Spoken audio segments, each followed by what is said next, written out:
할렐루야, 반갑습니다. 오늘은 감사하며 삽시다 라는 말씀의 제목으로 함께 은혜 나눠보겠습니다. 성경에 보면은 감사라는 말씀이 참 많이 나와 있습니다. 구약 성경에 보면요, 감사라는 단어가 무려 127번이 나와 있습니다. 신약 성경에는 57번. 이 모든 것을 합하면 184번이나 감사라는 말씀이 담겨 있습니다.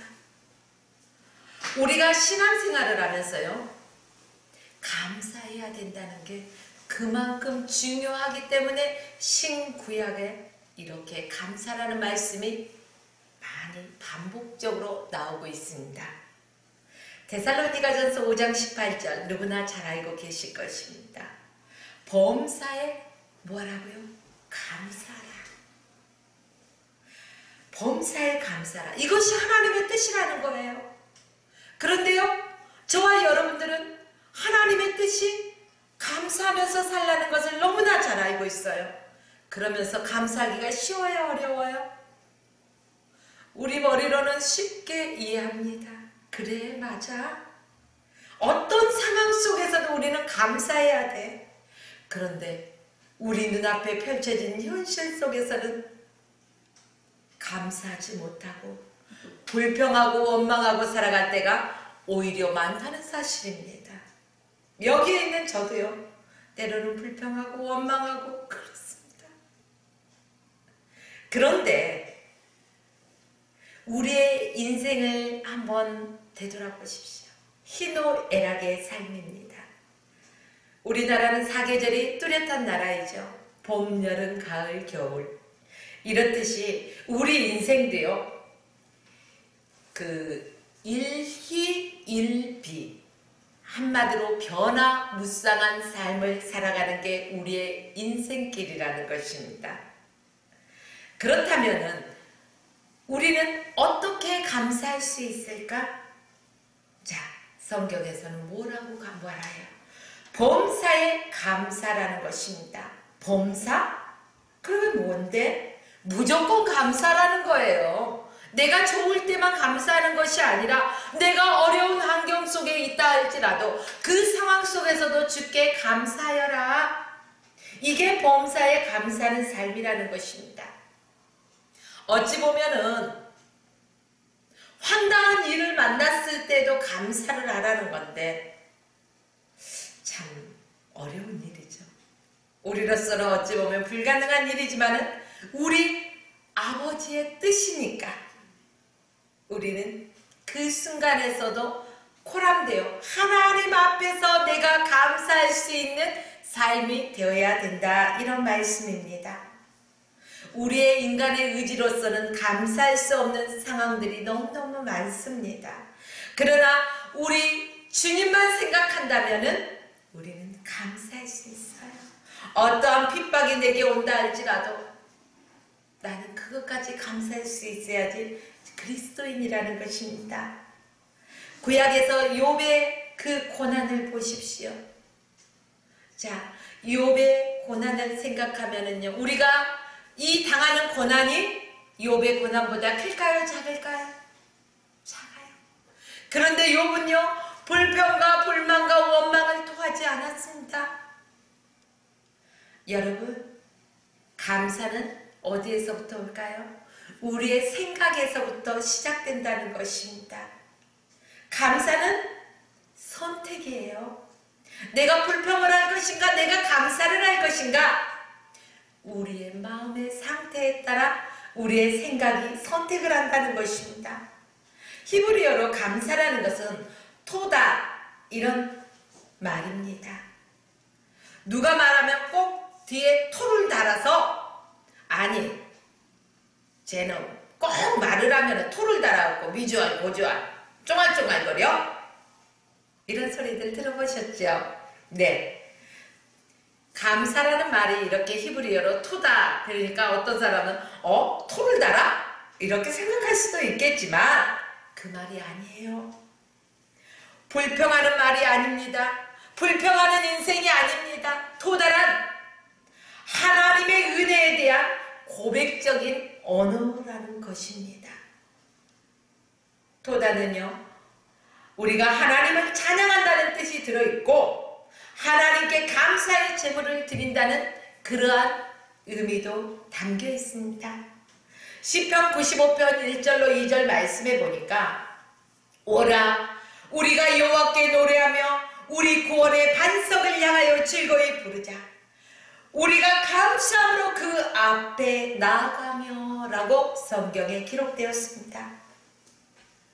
토다라는 말은 우리가 감사함으로 그 앞에 나간다는 것입니다. 누구 앞에? 하나님 앞에 나간다는 뜻입니다. 또한 시편 100편 3절로 4절 말씀 보면요, 여호와가 우리 하나님이신 줄 너희는 알지어다. 그는 우리를 지으신 자시오 우리는 그의 것이니 그의 백성이요 그의 기르시는 양이로다. 감사함으로 그 문에 들어가며 찬송함으로 그 궁정에 들어가서 그에게 감사하며 그 이름을 송축할지어다. 그렇습니다. 토다라는 말은 이렇게 감사의 의미가 많이 담겨 있습니다. 하나님께 예배하러 성전에 들어가면서 감사하고 또 하나님을 찬양하는 것이 우리의 마땅한 본분이라는 것입니다. 그런 의미에서 오늘 본문 이사야 선지자를 통해서 하나님께 감사해야 된다는 것입니다. 또한 우리가 하나님께 감사하면요, 우리 입술에서요 찬양이 흘러 넘친다는 것입니다. 찬양은 또한 곡조 있는 기도이기도 합니다. 여러분, 1절 말씀에 보니까 그날에 내가 말하기를 여호와여 주께서 전에는 내게 노하셨사오나 이제는 그 노가 쉬었고 또 주께서 나를 아니하시오니 내가 주께 감사하겠나이다 할 것이니라. 이렇게 1절 말씀에 기록되었습니다. 전에는 주께서 나에게 노하셨으나 이제는 그 노를 쉬시고 아니하시기 때문에 위로하신다는 것입니다. 하나님이 나를 위로하시니까 나는 주께 감사한다는 것입니다. 또한 시편 103편 9절에서도 하나님은 노를 영원히 품지 아니하시리로다. 또한 103편 13절로 14절 보면은요, 아버지가 자식을 긍휼히 여김같이 여호와께서는 자기를 경외하는 자를 긍휼히 여기시나니. 우리를 긍휼히 여기시는 아버지께 감사하십시오. 다윗은 시편 30편 5절에요. 그 노염은 잠깐이요 그 은총은 평생이로다. 저녁에는 울음이 계속할지라도 아침에는 기쁨이 오리로다. 우리가요 힘든 고난의 길을 걸어가는 사람이 있습니까? 그러나 그 고난의 길이 연속은 아니라는 것입니다. 노염이 잠깐이고 은총이 평생이고 울음이 계속할지라도 아침에 기쁨이 오듯이 이 고난은 지나가고 기쁨의 날이 온다는 것입니다. 그러니 고난의 저변에 축복을 준비하고 기다리시는 그 주님을 바라보고요, 우리는 인내하며 감사하며 나갈 수 있어야 된다는 말씀입니다. 여러분, 노염이라는 것은 인간의 죄 때문에 하나님이 분노하신 것입니다. 또한 은총이라는 것은 하나님의 자비하신 속성으로 인간의 통회함을 보시고 그 분노를 돌이키시고 하나님께서 자비를 베푸시는 하나님의 사랑이 담겨있다는 사실입니다. 여러분, 징계는 짧습니다. 그러나 하나님의 은혜는 길고 길다는 사실을 잊지 마십시오. 그래서 울음이 계속해도 기쁨의 날이 온다는 것입니다. 슬픔이 변하여 춤이 된다는 것입니다. 겨울이 가면은 무엇이 옵니까? 꽁꽁 얼어붙었던 겨울도요 때가 되면 지납니다. 그리고 나면은 모든 것이 녹아내리는 꽃이 피고 새가 무는 봄날이 온다는 것입니다. 여러분의 삶이 힘들고 어려운 상황이라 할지라도 꽃 피고 새가 울듯이 기쁨의 날이 온다는 사실입니다. 그러므로 현재 상황 속에서 불평하지 마십시오. 원망하지 마십시오. 기뻐하십시오. 감사하십시오. 이 일을 통해서 하나님께서 하실 일들을 기대해 보십시오. 여러분, 인간은 때로는 병들 때도요, 그 질병 속에서도 주님을 바라보며 감사할 수 있어야 된다는 것입니다. 왜? 내가 건강할 때는요, 내 힘으로 뭐든지 다 하고 살아갈 수 있을 것 같아서. 그러나 내가 병들어 보니까 연약한 자들이 보이는 거예요. 아, 나도 언제나 건강하고 팔팔 뛰는 나이인 줄 알았는데 아니구나. 하나님이 붙들어주지 아니하시면 이렇게 연약한 존재라는 것을 우리는 스스로 깨닫게 되기 때문에 이 또한 감사할 수 있어야 된다는 것입니다. 여러분, 우리가 때로는 고독한 그러한 수렁에 있을 때가 있습니다. 아, 몰라. 나 오늘은 왠지 외로워. 오늘은 쓸쓸해. 왜 이렇게 고독하지? 밖에 비도 내리고 말이야.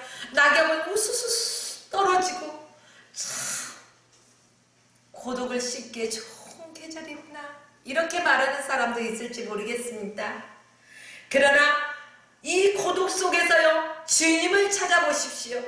그렇다면 이 고독은 내게서 떠나가고 주님이 나를 만나주시기 때문에 내 안에서는 기쁨이 샘솟는다는 말씀입니다. 인간이 계획한 일들 다 이루어지면 얼마나 좋겠습니까? 그러나 우리가 계획할지라도 그것을 인도하시는 분은 여호와십니다. 그러므로 우리가 아무리 거창한 계획을 세웠다 할지라도 그 일대로 되어진다는 보장은 없습니다. 왜? 하나님이 개입하시고 간섭하시고 인도해 주셔야 되기 때문입니다. 그러므로 우리는 일이 틀어지든 안 틀어지든 이 일 속에서도 하나님이 행하시는 거구나. 내가 가야 되지. 가서는 안 될 곳이기 때문에 내가 이 일을 행해서는 더 큰 손해가 있기 때문에 더 큰 아픔이 있기 때문에 이곳에는 아니구나. 빨리 깨닫는다면 하나님의 뜻을 찾는다면 우리는 그 속에서도 감사할 수 있어야 된다는 사실입니다.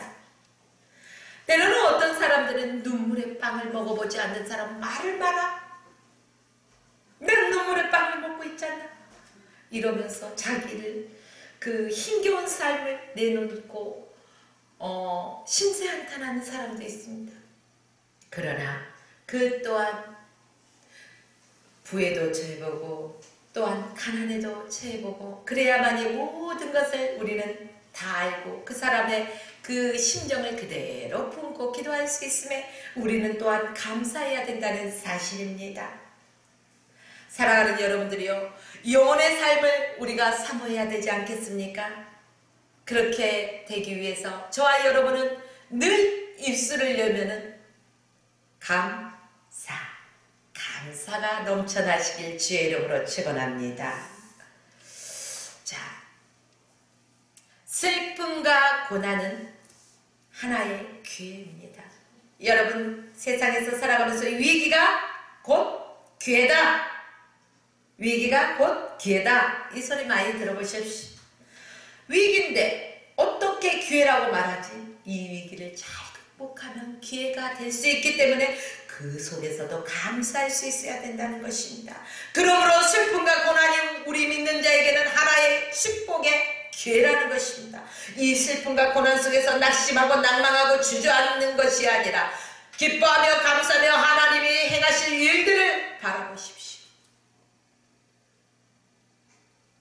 여러분, 우리가 구원받았다는 사실 때문에도 우리는 그 이유 하나만으로도 충분히 기뻐하며 감사할 수 있는 그리스도인이 되어야 된다는 사실입니다. 또한 본문 2절과 3절 말씀해 보니까 보라, 하나님은 나의 구원이시라. 내가 의리하고 두려움이 없으리니 주 여호와는 나의 힘이시며 나의 노래시며 나의 구원이시니라. 그러므로 너희가 기쁨으로 구원의 우물들에서 물을 기르리로다. 자, 4절에서도요, 그날에 너희가 또 말하기를 여호와께 감사하라. 여호와께 감사라는 것입니다. 한마디로 이사야 선지자는 지금 구원의 감격을 외치고 있습니다. 여러분들은 예수 그리스도를 처음 만났을 때 한번 생각해 보십시오. 내가 주를 처음 만난 그날 얼마나 기쁘고 감격스러웠는지 뜨거운 눈물이 두 눈에서 주르르르르 흐르고 또 흘렀잖아요. 지금 세월이 10년, 20년, 30년 지나고 보니 여러분 그 구원의 감격이 아직도 살아있습니까? 뜨겁게? 아니면 무덤덤에 있습니까? 저와 여러분들은요, 그 구원의 감격이 날마다 살아서 역사해야 된다는 것입니다. 그렇기 때문에 저와 여러분은 늘 감사가 넘쳐나야 된다는 것입니다. 하나님은 나의 구원이시라. 그래 맞아, 하나님은 나의 구원이시라. 그렇기 때문에 나는 기뻐.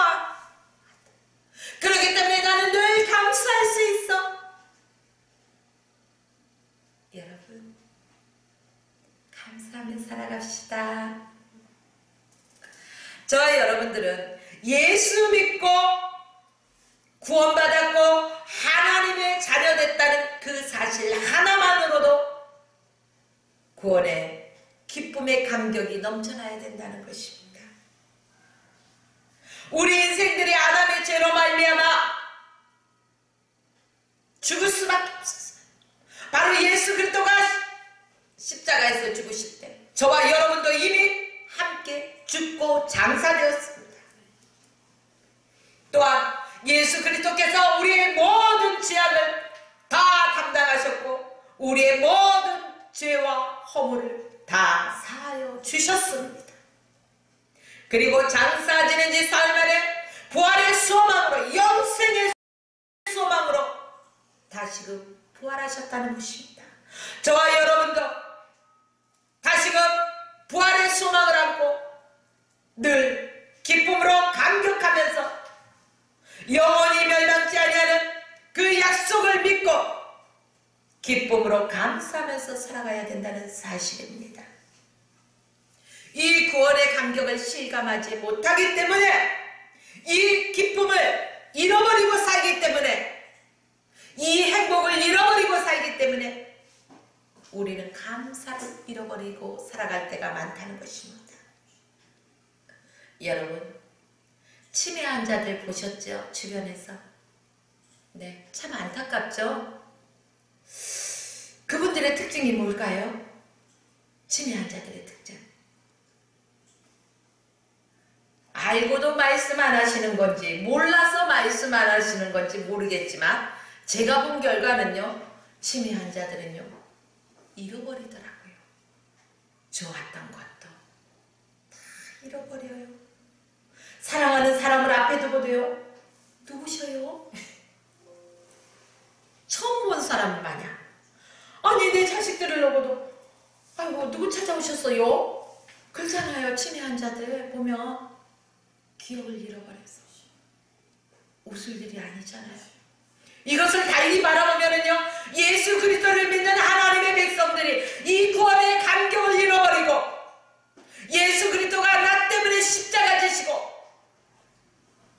또한 죽으시고 부활하신 것을 잃어버리고 그 감격을 잃어버리고 예수 그리스도를 만난 첫사랑을 잃어버리고 감사를 잃어버린 게 치매 환자와 다를 법이 뭐가 있겠습니까? 하나님이 바라보실 때 사랑하는 내 자녀야 말씀하실 텐데, 저야 여러분 우리의 입술에서 늘 감사가 넘쳐나시길 주의 이름으로 축원합니다. 우리가 잃어버리지 말아야 될 것이 바로 구원의 감격을 잃어버리지 말아야 된다는 것입니다. 예수 그리스도의 첫사랑을 잃어버리지 말아야 된다는 것입니다.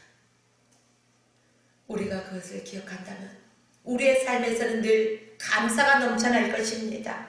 하박국 선지자를 볼까요? 그는 이렇게 고백합니다. 무화과 나무가 무성지 못하면 포도나무에 열매가 없고 감람나무에 소출이 없으며 밭에 식물이 없으며 우리의 양이 없어도 외양간 송아지 없어도 난 여호와로 인하여 기뻐하고 즐거워한다는 것입니다. 구원의 하나님으로 말미암아 기뻐한다는 것입니다. 여러분, 이 하박국의 선지자의 고백이 저와 여러분의 감사의 고백이 되어야 된다는 사실입니다.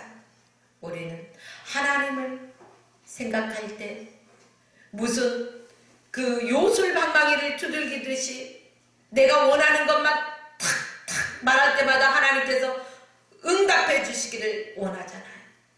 그러나 하박국 선지자는 그러지 않았습니다. 우리의 상황이 어떠한 상황이든 간에 구원의 하나님을 바라보며 하나님으로 말미암아 기뻐하며 즐거워하며 감사한다고 했습니다. 이 가을 결실의 계절, 저와 여러분이 감사의 열매가 풍성하게 맺혀지기를 주의 이름으로 축원합니다. 무엇이 없을지라도 감사해야 된다는 것입니다. 이 말은 내가 비록 고난 중에 있다 할지라도 이 고난 속에서도 주님 행하신 일들을 바라보면서 믿음에 바라는 것의 실상이요 보이지 않는 것들의 증거니라 말씀하셨듯이 믿음의 눈으로 바라보고 감사하십시오. 이 고난 중에서도 우리가 감사하며 찬양이 넘쳐나야 된다는 사실입니다. 아무리 상황이 힘들고 어려워도 우리가 누구를 선택하느냐, 우리의 삶이 달라진다는 것입니다. 우리가 하나님의 사람으로서 하나님이 기뻐하시는 일들을 선택할 것인가, 아니면은 전에 옛 모습에 그 마귀의 종되었던 그 모습을 그 유혹대로, 육신의 유혹대로 따라갈 것인가? 어느 것을 선택하시겠습니까? 그리스도인이라고 하면서 교회 안에서 예배를 드리면서도 한 발은 주님 안에 한 발은 세상 안에 양다리를 걸치고 쫙 가보십시오. 언젠가는 길이 짝짝짝짝짝 갈라지면요 가랭이 찢어진다는 소리가 왜 나오겠습니까? 여러분들이요, 두 발 모두 예수 안에 흠뻑 담급시다. 그래서 우리가 진정 주님 앞에만 감사합시다. 어떠한 환경 속에서도 우리는 불평하지 말고 원망하지 말고 자신있게 끝까지 하나님께 감사하는 삶이 되어지기를 주의 이름으로 축원합니다. 감사의 계절입니다. 우리의 고난 중에서도 위로하시는 하나님을 바라보고 감사하고 그분을 찬양합시다. 우리의 죄에서 구원하신 여호와 하나님을 찬양하며 감사하며 살아가시는 여러분의 삶이 되시길 주의 이름으로 축원하며 오늘 말씀을 마칩니다.